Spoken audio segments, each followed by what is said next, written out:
Jamalah kami, Roh Kudus. Yes.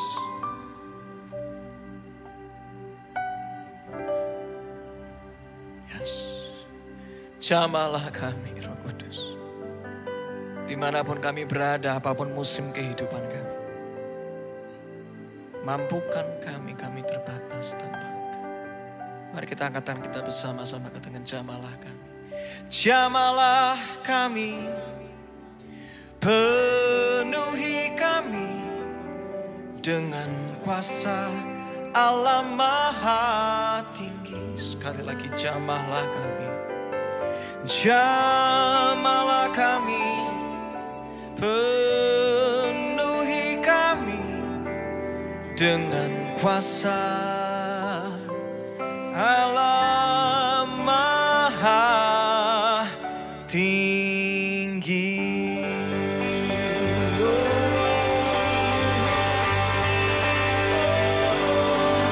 Jamalah kami, jamalah kami, ya Rabbi,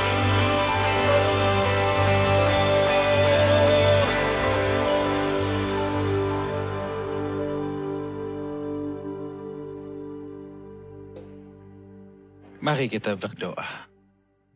Bapa dalam surga, kami menghadap tahta hadirat Bapa yang Maha Kudus. Kami merendahkan diri kami menantikan apa yang menjadi isi hati Bapa dilepaskan di tengah-tengah kami. Mari Roh Kudus mengajarlah di tengah-tengah kami. Dalam nama Tuhan Yesus kami berdoa. Amin. Shalom Lifehouse Family. Saya masih meneruskan apa yang minggu lalu saya sampaikan tentang the race. Kalau minggu lalu saya bicara tentang finish it, sekarang saya mau bicara tentang fokus. Fokus of the race. Tentang fokus. Ternyata pertandingan yang diwajibkan ini harus kita lakukan dengan fokus yang benar. Ibrani 12 ayat yang kedua sekarang kita baca. Jadi kalau minggu lalu kita bahas ayat yang pertama, sekarang kita bahas ayat yang kedua. Marilah kita melakukan pertandingan ini saudara, pertandingan iman kita. Dengan mata yang tertuju kepada Yesus. Yang memimpin kita dalam iman. Dan yang membawa iman kita itu kepada kesempurnaan. Yang dengan mengabaikan kehinaan, tekun memikul salib ganti sukacita yang disediakan bagi dia. Yang sekarang duduk di sebelah kanan tahta Allah. Pertandingan ini bisa kita jalankan dengan baik, hanya saja kalau fokus kita memandang kepada Tuhan Yesus. Dalam Alkitab NIV dikatakan gini, let us fix our eyes on Jesus. Let us fix. Ada yang perlu diperbaiki saudara. Dalam bahasa Yunaninya, aporao. Aporao. To turn the eyes away from other things and fix them on something. Memalingkan perhatian mata kita dari yang lain dan memfokuskan kepada sebuah hal. Jadi ini bicara fokus hidup kita saudara. Ya, rupanya gini saudara, ada satu prinsip yang saudara harus ketahui bahwa Iblis tidak bisa memaksa saudara untuk melakukan sesuatu. Yang dia bisa lakukan adalah mengalihkan fokus kita. Mengalihkan penglihatan kita. Yang dia bisa lakukan adalah menggoda kita. Membuat kita lengah dan akhirnya kita berlari keluar trek. Kalau ibarat saudara lagi lari maraton, ya kalau minggu lalu saya katakan follow the blue lines. Iblis tidak bisa tiba-tiba cegat saudara di tengah lari maraton. Stop, nggak boleh lari lagi. Iblis nggak bisa masuk ke arena itu. Iblis tidak bisa masuk ke arena pertandingan saudara dan mencegat saudara, tidak kasih izin saudara, dilarang lewat. Iblis nggak punya hak untuk itu. Apa yang iblis bisa lakukan? Iblis hanya bisa mengalihkan fokus saudara supaya saudara tidak follow the blue lines. Yang iblis bisa lakukan adalah menggoda, membuat distraction di sepanjang pertandingan supaya saudara tidak lagi fokus untuk menyelesaikan pertandingan, tapi saudara fokus kepada hal yang lain. Atau yang iblis bisa kerjakan adalah kasih godaan-godaan. Atau perumpamaan lain, saudara Jakarta mau ke Surabaya misalnya, drive. Sekarang orang pada takut naik pesawat. Yang membuat kita lama nyampe, itu bukan karena mobil kita dibikin mogok, bukan. Tapi banyak godaan di tengah jalan. Lewat Cirebon, nasi jamblang dulu, nasi jamblang. Jalan lagi dikit, stop lagi. Soto Bangkong Semarang dulu, soto Bangkong Semarang. Belum lagi ketemu makanan yang gak bersih. Akhirnya mules-mules, mencret-mencret. Cari dokter dulu, tidak bisa meneruskan perjalanan dulu, nginep dulu, tunggu sembuh dulu. Nah, akhirnya tidak nyampe-nyampe di Surabaya. Sebab terlalu banyak distraction yang membuat kita stop di tengah jalan sampai kita tidak bisa terus fokus dalam pertandingan itu. Kita stop kiri, stop kanan. Jadi yang kita harus pahami memang sejak semula saudaraku, iblis tidak bisa memaksa manusia. Iblis hanya bisa mengiming-imingi, dia hanya bisa set up circumstances, bikin jebakan. Tapi pilihan ada di kita mau terjebak atau tidak. Dia hanya bisa bikin ranjau, bikin jebakan, bikin distraction, mengalihkan fokus saudara. Membuat manusia dikuasai keinginannya. Coba kita lihat sebentar, Kejadian 4 ayat yang ke-7.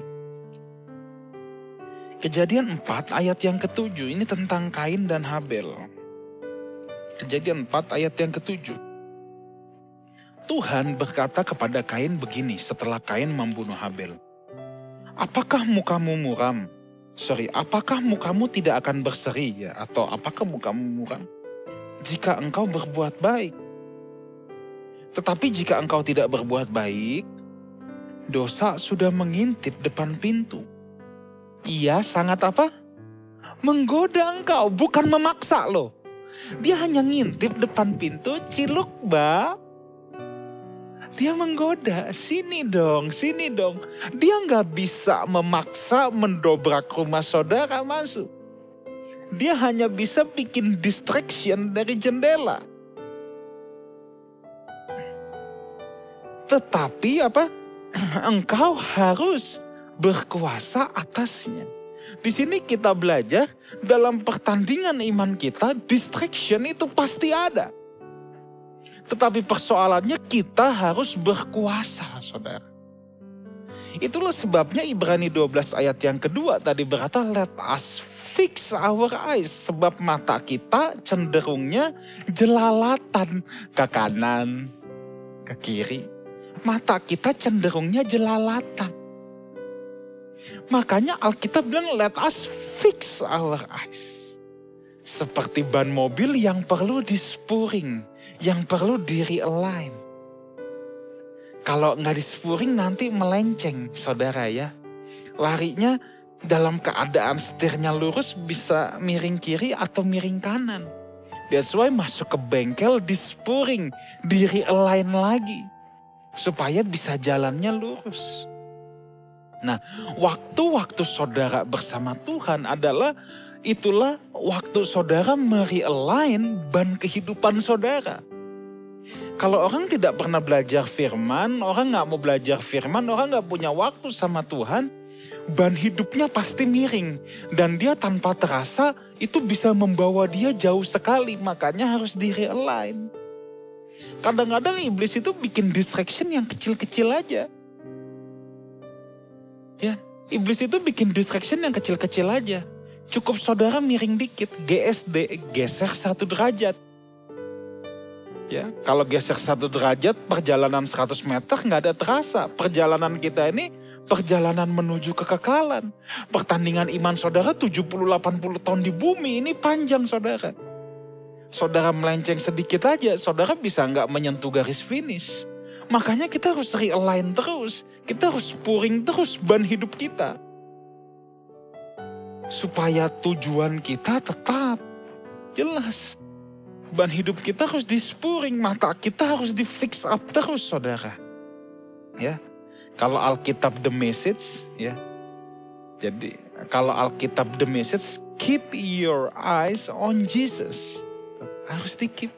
Jadi waktu bersama Tuhan itu adalah bengkel rohani kita. Bukan mobil saudara aja yang butuh perawatan, rohani saudara juga perlu perawatan. Ya kan?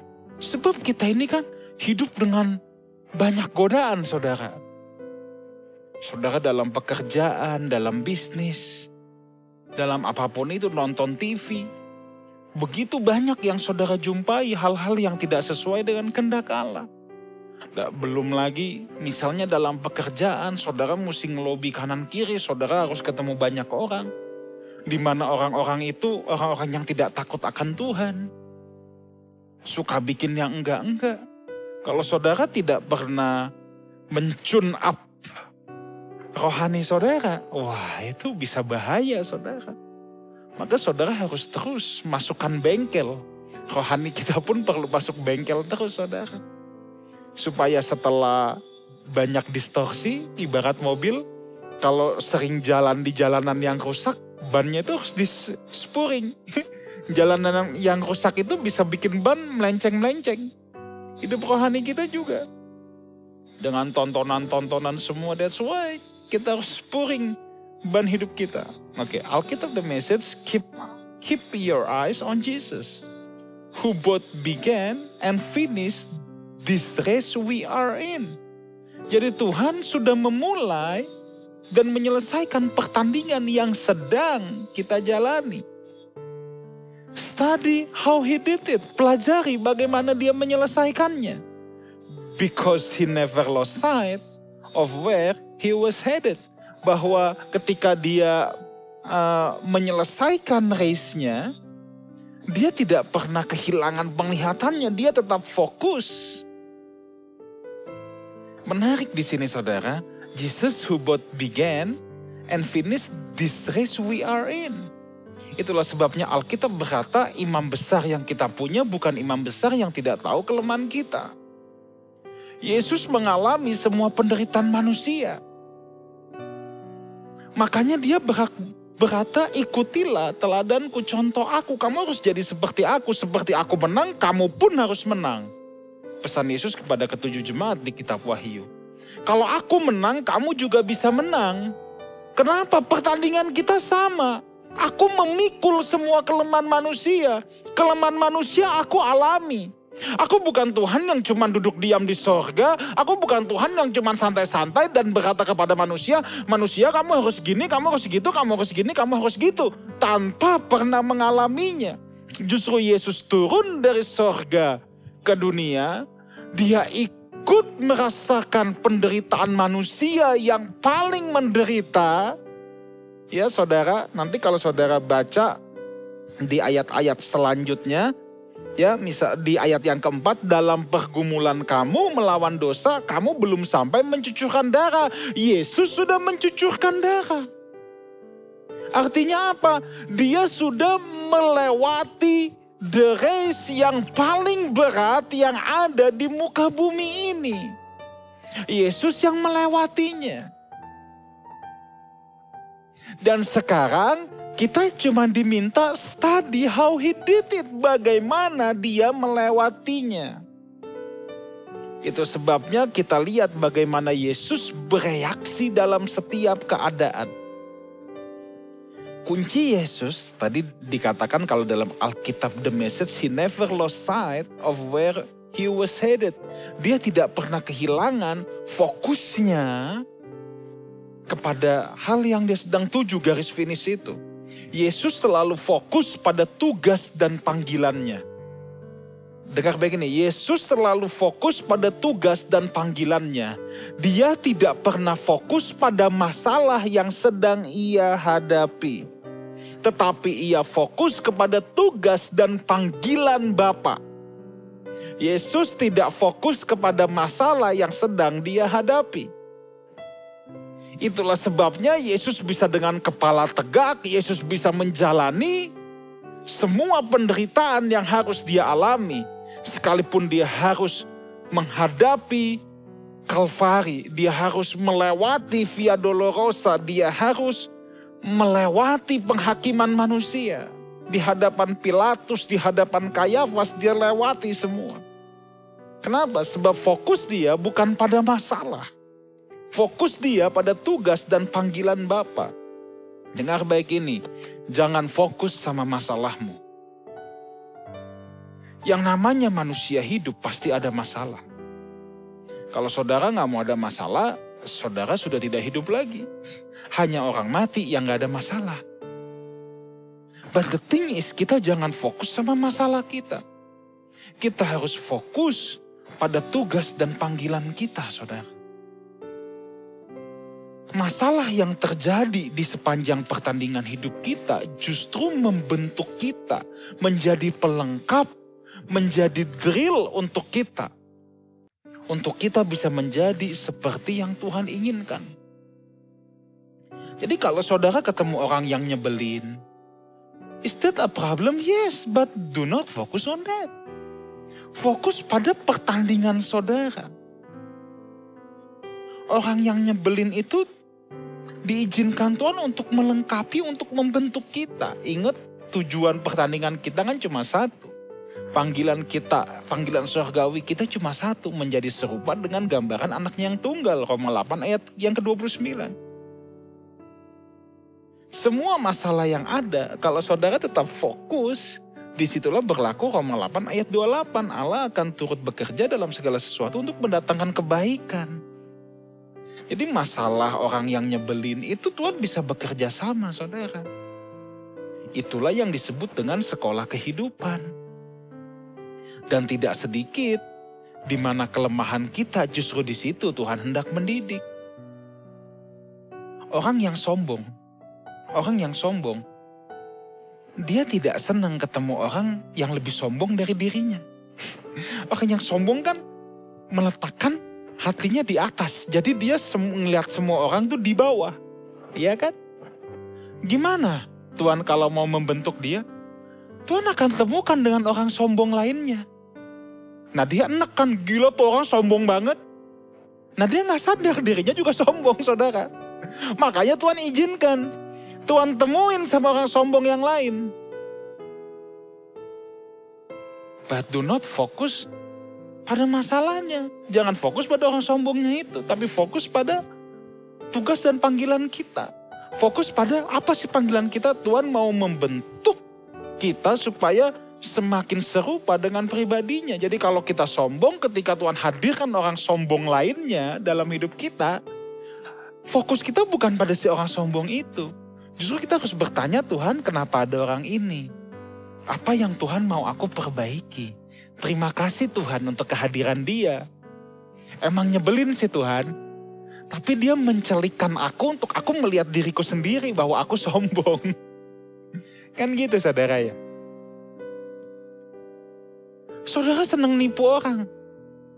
Biar udah jadi Kristen juga banyak yang tukang tipu saudara. Tapi kalau saudara enggak ya. Ini entah di mana kalau kata kawan saya Pastor Ruli di pedalaman Singapura situ. Orang tukang tipu.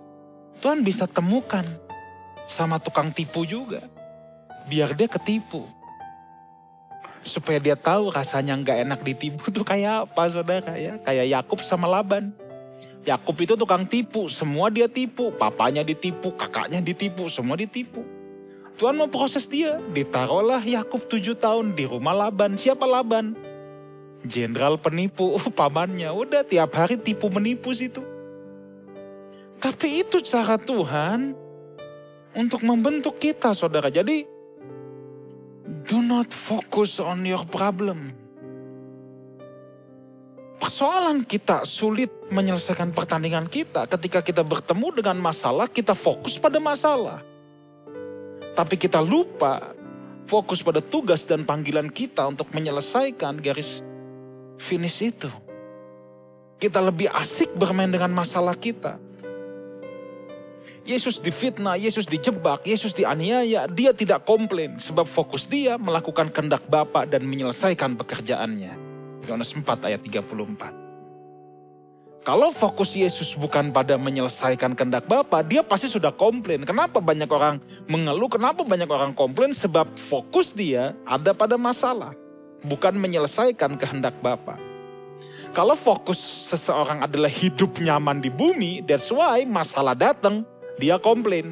Sebab fokus dia memang bukan menyelesaikan kehendak Bapa. Fokusnya adalah dia mau hidup nyaman di bumi. Kalau ada sesuatu yang mengganggu kenyamanan hidupnya, maka dia akan komplain. Tapi dengar baik saudara, saudara tidak diciptakan untuk hidup nyaman di bumi ini. Bumi ini sudah rusak, bumi ini sudah tidak ideal. Kalau saudara mau nyaman, nanti Tuhan sediakan di langit yang baru dan bumi yang baru. Dalam bumi ini saudara harus bertanding. Yang namanya bertanding kita sudah belajar minggu lalu, perlu ketekunan, perlu endurance. Kenapa? Sebab berat, perjuangan kita berat. Tapi kita bisa menjalaninya dengan sukacita bersama Tuhan, haleluya. Kita bisa menjalaninya dengan sukacita, do not complain. Orang yang bisa menjalani pertandingan yang berat ini dengan sukacita adalah orang yang tidak fokus dengan masalahnya, tapi dia fokus kepada panggilan surga. 2 Timotius 4 ayat 7-8. Minggu lalu kita udah baca, kita mau baca lagi. 2 Timotius 4 ayat 7-8. Aku telah mengakhiri pertandinganku dengan baik. Aku telah mencapai garis akhir dan aku telah memelihara iman. Fokus Paulus ada pada garis finish. That's why sekalipun dia dicambuk, dia kebanjiran, dia kelaparan, dia kedinginan, ya kan? Itu yang ditulis di kitab 2 Korintus. Paulus tidak mengeluh sebab fokus dia ada pada garis finish. Kalau fokus kita tidak pada garis finish, ini yang sulit. Ini sejajar saudara, kalau saudara lihat di Ibrani pasal yang ke-11 ya. Ibrani pasal yang ke-11 ayat yang ke-24. Ibrani 11 ayat yang ke-24 kita lihat. Karena iman maka Musa setelah dewasa menolak disebut anak putri Fir'aun. Karena ia lebih suka menderita sengsara dengan umat Allah daripada untuk sementara menikmati kesenangan dari dosa. Saudara, Musa itu harusnya menjadi orang nomor 2 di Mesir. Sebab dia adalah anak angkat Firaun dan Firaun saat itu hanya punya 1 putra. Jadi harusnya Musa adalah orang nomor 2. Harusnya dia bisa menikmati kenyamanan. Kalau dia mau nyaman di bumi, dia bisa nyaman. Ngapain dia memilih menderita bersama umat Allah? Ngapain mengembara di padang gurun? Ngapain harus dikejar-kejar saudara? Lebih enak dia tiong-tiong santai di istana. Tetapi Alkitab berkata, ia lebih memilih sengsara dengan umat Allah daripada sementara menikmati kesenangan dari dosa. Kalau saudara cari nyaman di bumi, dengar baik ini, kenyamanan itu sementara. Dan tidak ada yang bisa bikin saudara nyaman, betul-betul nyaman selain di langit baru, bumi baru. Kehadiran virus corona ini sudah membuktikan bahwa dunia ini bukan tempat yang nyaman. Dulu orang bilang, kalau aku punya uang aku bisa pergi kemana saja. Sekarang, saudara punya uang, saudara tetap gak bisa kemana-mana. Ya. Bisa main ke kebun raya Bogor aja nikmatnya sudah senikmat ke Disneyland Paris sekarang ya. Atau Disneyland Shanghai. Ya. Saudara, dunia ini memang begini. Nah, tetapi Musa mengarahkan pikirannya kepada hal yang benar. Yang ke-26, ia menganggap penghinaan karena Kristus sebagai kekayaan yang lebih besar daripada semua harta Mesir, sebab pandangannya ia arahkan pada upah. Baru ayat yang ke-27, ia melihat apa yang tidak kelihatan. Pandangannya diarahkan pada garis finish, pada mahkota yang menanti.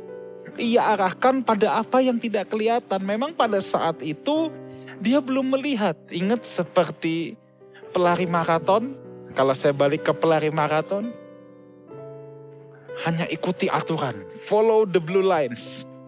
Tapi pandangan spiritnya ada pada garis finish. Garis finishnya sudah kelihatan belum? Belum. Tapi dia tahu di sana ada garis finish. Dan aku akan menerima mahkota kalau aku bisa sampai ke garis finish itu. Maka dia hanya fokus saja lari dan dia siap menyambut garis finish itu, saudara. 2 Korintus 4 ayat 18 berkenaan dengan ini. 2 Korintus 4 ayat yang ke-18. Sebab kami tidak memperhatikan yang kelihatan, melainkan yang tidak kelihatan. Karena yang kelihatan adalah sementara, sedangkan yang tidak kelihatan adalah kekal. Dalam Alkitab NIV, so we fix, keluar lagi kata ini. So we fix our eyes on what is seen. So we fix our eyes not on what we seen. Kita fix up lagi, kita realign lagi mata kita bukan pada apa yang terlihat. But on what is unseen. Dengan kata lain apa? Fokus kita ada di garis finish. Di sana ada Tuhan Yesus menanti yang sudah menyelesaikan pertandingan ini. Di sana ada mahkota yang menanti. Kalau fokus kita pada what is seen, ingat ada apa sepanjang pertandingan? Yang ada adalah distraction. Masalah, godaan, lagi lomba lari maraton, ada tukang somai. Ditulis lagi, somai terenak se-Bandung. Dikasih bintang 5, itu distraction. Kalau kita nggak fix on our eyes, kita fokus on what we see, apa yang terlihat, yang kita lihat si tukang somai itu, saudara. Yang ada kita stop bertanding, bang, somai dulu 1 mangkok. Tapi kalau kita terus fix to what unseen, apa yang tidak terlihat, maka kita akan terus menjalani pertandingan itu tanpa terdistract, saudara. Ya, kenapa harus di fix up? Karena memang kecenderungan kita melihat apa yang terlihat. Tetapi sekarang Tuhan melihat kita untuk belajar fokus kepada apa yang tidak terlihat. Kenapa sulit? Ya tidak kelihatan. Makanya sulit. Kenapa sih orang hidup takut akan Tuhan sulit? Ya karena Tuhan tidak kelihatan. Kenapa kalau bapak-bapak lebih takut sama istri? Istri kelihatan Pak galak. Kalau Tuhan tidak kelihatan.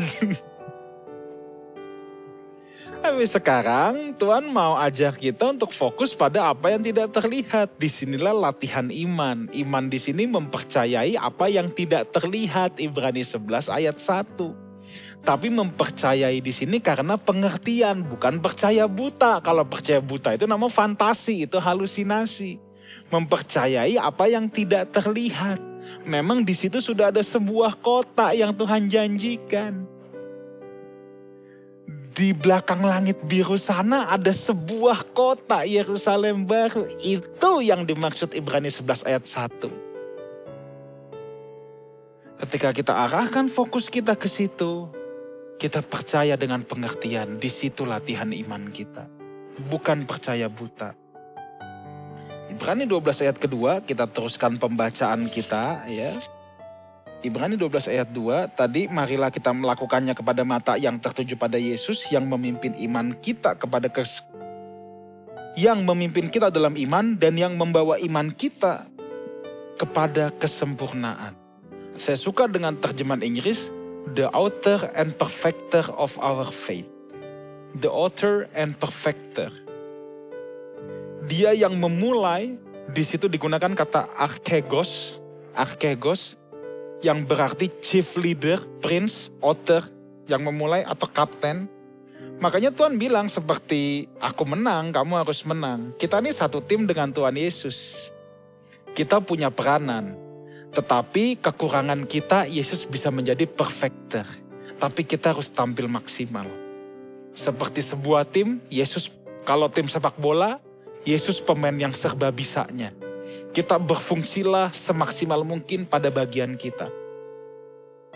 Ada satu titik di mana kita sudah maksimal. Tuhan akan berkata, sudah cukup kasih karunia-Ku buat kamu. Justru dalam kelemahanmu lah kasih karunia-Ku menjadi sempurna, menjadi nyata. Paulus telah berjuang sedemikian rupa. Sampai ada duri dalam daging, sampai di titik itu. Tetapi Paulus sudah bergumul sedemikian rupa. Makanya dia the author and the perfecter. Yesus yang memulai iman kita dan dia yang akan menyempurnakan. Tapi bagian kita sebagai rekan sekerja dalam satu tim dengan Tuhan, kita harus tampil maksimal. Lalu, saya teruskan sedikit lagi saudara, yang dengan mengabaikan kehinaan, tekun memikul salib ganti sukacita yang disediakan bagi kita. Bagi dia yang sekarang duduk di sebelah kanan tahta Allah. Terjemahan bahasa Inggris, for the joy set before him, endure the cross, scorning its shame, and sat down at the right hand of the throne of God. For the joy set before him. Ada sebuah sukacita yang telah diset, yang telah disediakan. Itu sebabnya ia bisa mengabaikan kehinaan, tekun memikul salib sebab dia fokus pada garis finish. Dia fokus pada sukacita yang telah disediakan. Jadi kalau kita melawan daging kita, kita menahan nafsu kita, ya, kita lihat orang lain bebas melakukan apa yang mereka inginkan. Ingat saudara, perjuangan Yesus, ia melihat pada garis finish. Kalau kita harus menahan kedagingan kita, kalau kita harus menahan nafsu kita nggak usah iri melihat orang berbuat seenaknya saudara. Fokus kita pada garis finish. Itulah rahasia Yesus bisa mengabaikan kehinaan. Ya, mengabaikan kehinaan, tekun memikul salib. Yesus bisa endurance dalam pertandingannya. Sebab dia fokus pada sukacita yang disediakan. Seorang olahragawan habis-habisan di lapangan. Kalau perlu punya spirit, siap mati di lapangan. Kenapa? Fokus dia nanti untuk ketika angkat piala. Dan saudara akan dimahkotai saudara. Kalau Paulus bilang mereka berjuang untuk mahkota yang fana.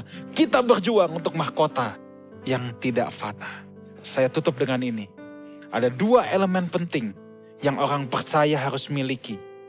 Berkenaan dengan fokus dalam menyelesaikan pertandingan. Yang pertama orang percaya harus punya terang atau light. Yang kedua harus punya sight atau penglihatan. Light and sight, terang dan penglihatan ini.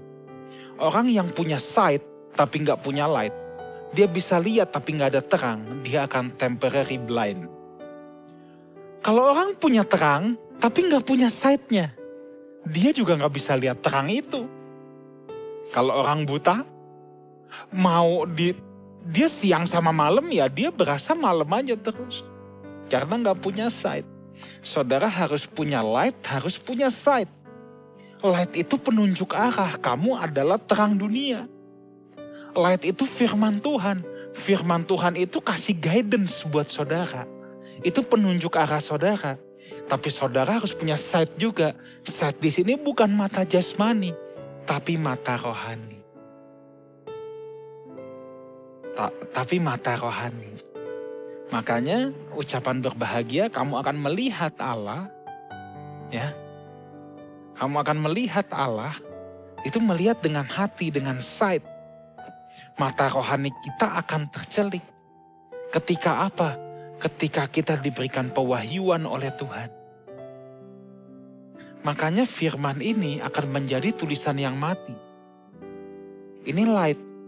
Tapi untuk memperoleh sight, saudara harus diwahyukan oleh Tuhan. Caranya gimana? Saudara harus datang dengan kerendahan hati. Saudara punya waktu sama Tuhan. Dan saudara terlebih penting lagi apa? Punya kesediaan untuk mau melakukan firman. Tuhan tidak akan berikan pengertian kepada orang yang tidak niat melakukan apa yang Tuhan katakan. Sebab barang kudus bukan buat anjing, mutiara bukan untuk babi. Tuhan hanya berikan sight itu kepada orang-orang yang dengan rendah hati, lapar dan haus, dan berniat serius, aku mau melakukan firman kebenaran ini. Kepada orang-orang itu, Tuhan akan berikan sight. Jadi perlu light, perlu sight untuk menyelesaikan